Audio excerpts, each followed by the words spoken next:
My name is Philip Harrelson. I'd like to welcome you back again to the Barnabas Study. And cold, dreary, earlier rainy day in Dothan, Alabama. It's about 50 degrees, windy, cold. We're looking for spring. But I'm spending some time honoring Brother John Harrell, longtime pastor in Bridge City, Texas, and again, can't begin to tell you the impact that Brother Harrell made on me personally as a young preacher, and then through now I'm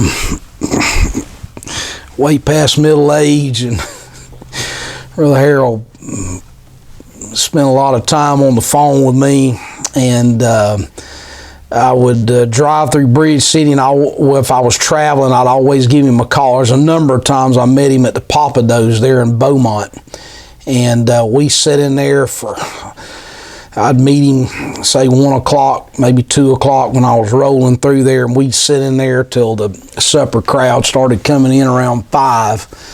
And I don't know how many times I met Brother Harrell at Papados in Beaumont. But again, just the input that he had in my life. And again, I know there are others, the same kind of impact that Brother Harrell had on them. And so I was telling in the last video, I kind of stopped because I want to kind of get a fresh start, trying not to have these videos that are too long. But I was talking about his books that he kind of considered his favorite. I mentioned Clarence McCartney, and again, I don't know that McCartney or Morrison or Clovis Chappelle, Robert G. Lee, Alexander White, G. Campbell Morgan, I don't know that he ever told me that those were his favorite authors or favorite writers. Theodore Epp, you're not familiar with his name. W.A. Criswell, Brother Harrell had some of his books. Charles Allen, he would read his books. F.B. Meyer. There's another guy, was an old holiness writer. His name was George Watson. Love Abounding. God's Eagles. There's an excellent sermon in that book. About the eagle and about the nest being stirred from Deuteronomy, and so anyway, so I don't know that he ever really said this was his favorite, but he did have a lot of Clarence McCartney's and Clovis Chappelle's and G.H. Morrison's books.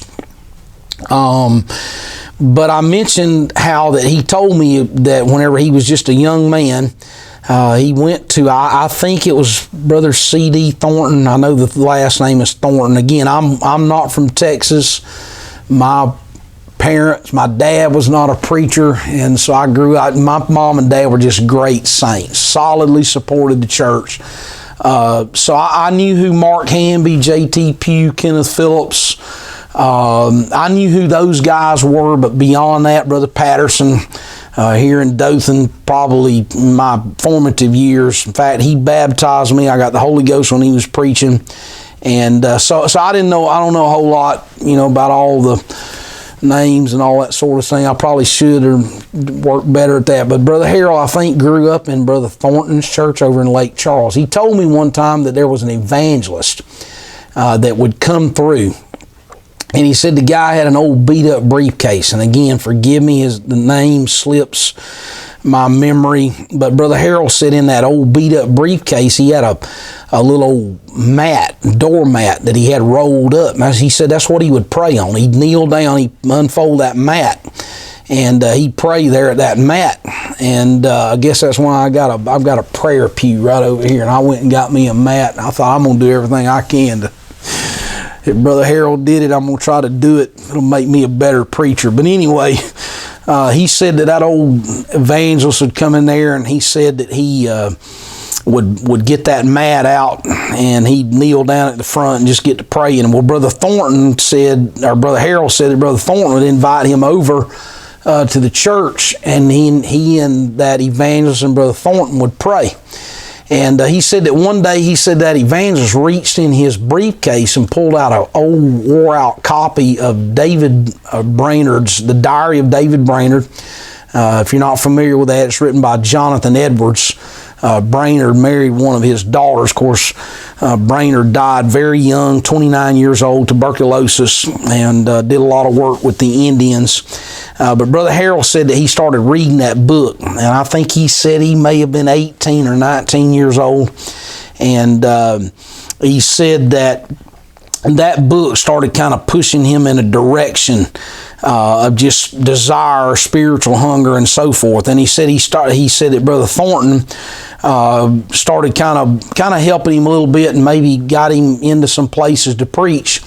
And back in the 70s, it was common for evangelists, especially Pentecostals. We had still on the other side of the tracks, didn't have the buildings that we've got, which sometimes makes me think that in Acts 3, where that it talks about Peter and John on the way to the temple, and they look at that cripple and say, well, silver and gold have I none, but such as I have give I thee.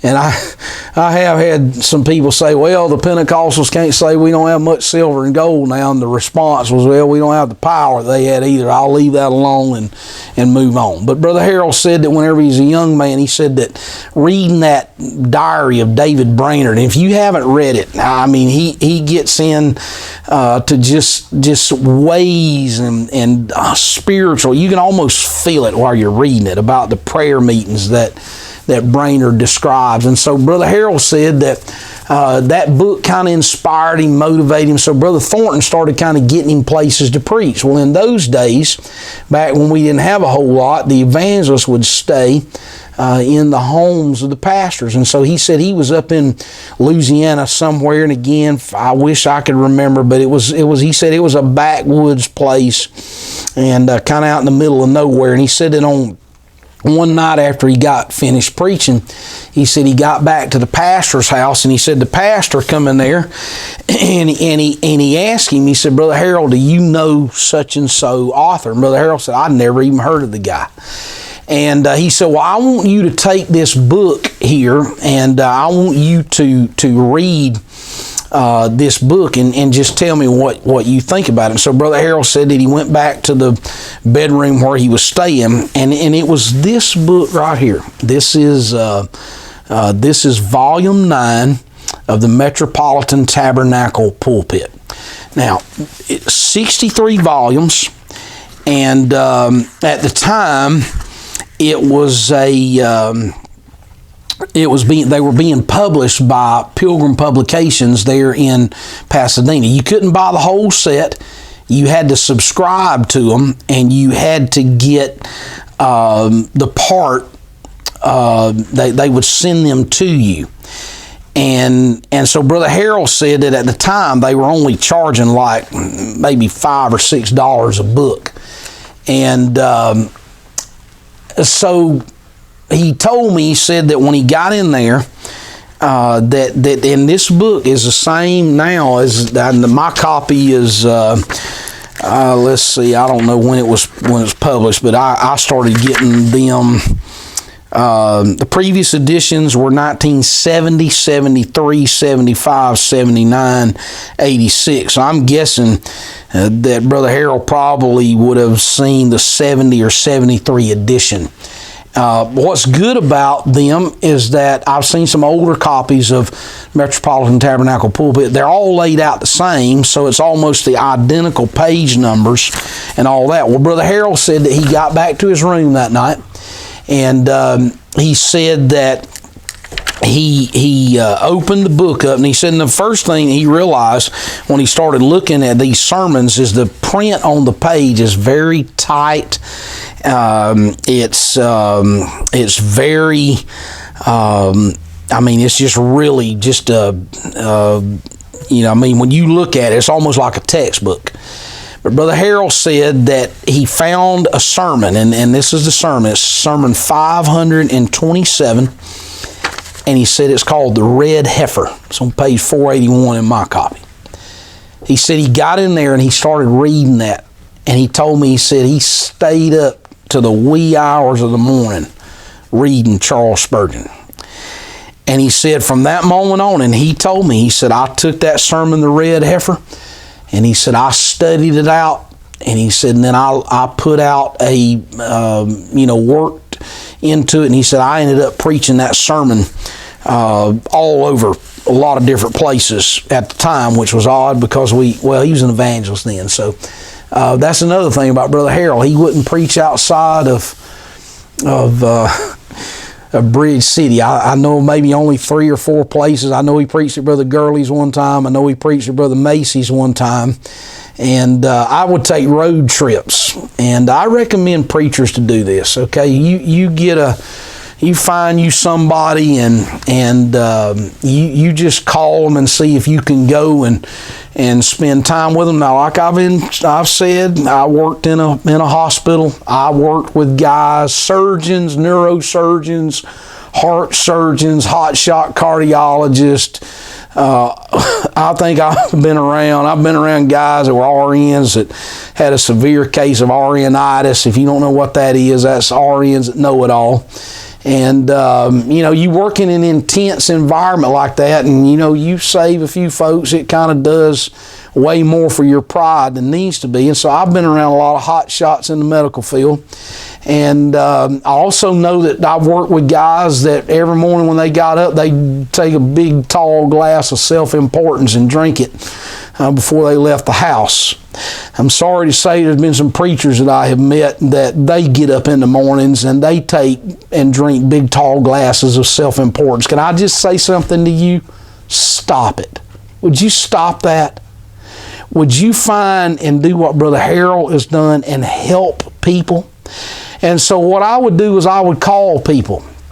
It's kind of scary at first when you're doing that, but I ventured out and I hit up Brother Mangan in Alexandria. And I said, Brother Mangan, can I come see you? And I'd love for you to come see me and talk to me. He said, you call my secretary. And so I did. I called his secretary. And I went to Alexandria and I got connected up, Brother Mangan, again, just done a lot of great things for the kingdom of God. And over the years, I would call him and I'd say, hey, I want to run through Alexandria and see you. So I've been to, usually on Wednesday night, I'd go to church. And then after church, we'd go eat somewhere. There's a Chinese restaurant there in Alex that we've been to several times. Or there were other times we just hole up in his study and would be there. And I can remember Brother Mangan say, well, where are you going? I said, well, I'm got a little road trip. I'm coming to see you, and then I'm going to drive over to Bridge City and see Brother Harrell in the morning. And one time Brother Mangan told me, he said, I'll tell you what, he said, the Lord's not pleased with Brother Harrell. And it kind of catch you off guard, like, what do you mean, Brother Mangan? Why isn't the Lord pleased with Brother Harrell? He said, because I've tried to get him to come preach it because of the times for years on end, and he won't do it. And I'm just telling you now, that sums up John Harrell. Because in my mind, now again, keep in mind, I started preaching in 89, I got my license in 92. If you got to preach it because of the times, you've arrived. You're there. That is, to me, the premier place. You get there, you've made it.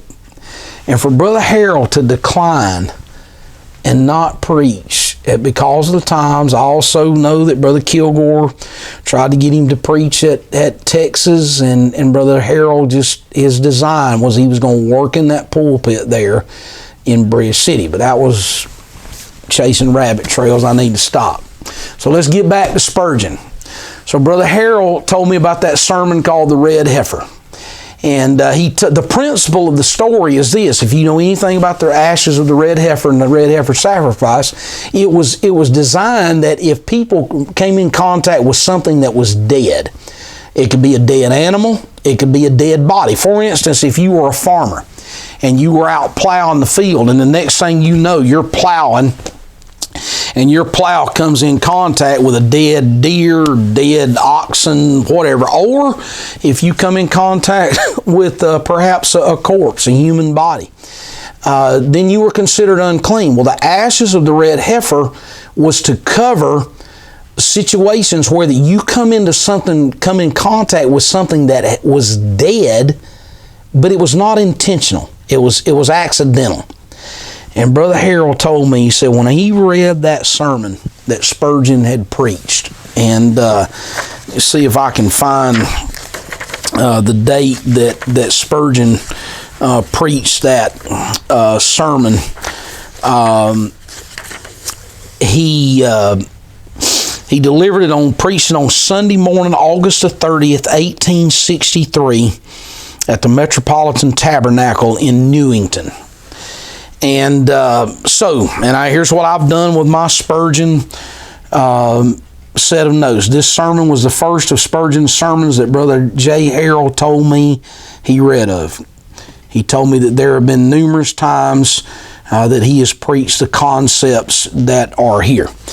And so I can't tell you how many times. Now again, get this in mind, okay? This is a 63 volume set. Each book, this one has 720 pages in it. Now wrap your mind around this, okay? And this is where that having worked in the medical field, that I've been across some guys that had brilliant minds. Guys that, they were wizards at what they did. They could look at and we get in the cath lab, coronary artery be blocked off. They could look at that and they could tell you exactly the diameter of the stent that they needed and the exact length of the stent. You could talk to them about medicine, instant recall. I mentioned Harrison's Internal Medicines or Harrison's Principles of Internal Medicines. That was an old book that used to be around intensive care units. It weighed about 40 pounds, had probably 2,500, 3,000 pages in it. I can remember working with physicians that they knew those chapters by rote. They had memorized those things. I can't tell you how many times that Brother Harrell in conversation, this was just in conversation, Brother Harrell leaned back and he said, that reminds me of a sermon, and he'd sit there and think about it a second, and then he would recall the title of the sermon, and he would tell me, I think that is in volume 9, I think that's in volume 55, I think that's in volume 43, but here's the title. Why don't you take a look at that and see? I'm just telling you now, Brother Harrell had a gifted mind. And so again, back to the part about self-importance. Listen to me, especially younger preachers. If you run across guys and they don't have the time of day to help you, trust me, move on. Don't waste your time on them, because here's what's going to take place. In the sovereignty of God, God's going to put you in places where you need to be. If God has called you to the ministry, He's going to put you in contact with the John Harrells. He's going to put you in contact with the Wayne Naylors. He's going to put you in contact with those men of God that the Lord wants you to be in. And if they're serious about their relationship with God and they're serious about the Word of God, trust me, birds of a feather flock together. It's not an accident that John Harrell, David Fuller, Dennis Clark, and Mark Hughes all ran together. Now, I don't know Brother Clark. I don't know. I'm acquainted with him. I do know Brother Hughes, and I have had a few conversations with Brother Fuller over the years. But I know Mark Hughes and I know Brother Harrell. And I'm telling you now, birds of a feather flock together. So keep this in your mind. If you run across somebody and they don't have a time of day for you, move on. Don't let your feelings get hurt. Don't hold a grudge. Just keep walking. Just keep driving on. Because somewhere down the way, the Lord is going to help you bump into somebody. And God is going to help them to help you to get to wherever you need to be. And Brother Harrell was certainly that one for me. Now here's the other part. This is the complete index of Spurgeon's sermons. And now here's the thing about Spurgeon's sermons. They're so old, they're in public domain. So what I do is whenever all of his paperbacks, 12 sermons on backsliding, 12 sermons on decision, 12 striking sermons, 12 sermons on the resurrection, 12 sermons on, I think I said backsliding. What I would do was I would take those books and then I would write, because they're numbered. Spurgeon sermons are numbered. And what I would do is I would write them in the front and the back so that I've got access, because those are arranged topically, because when you start opening up, the part 1 is the subject index. This is the subject index for the Metropolitan Tabernacle pulpit.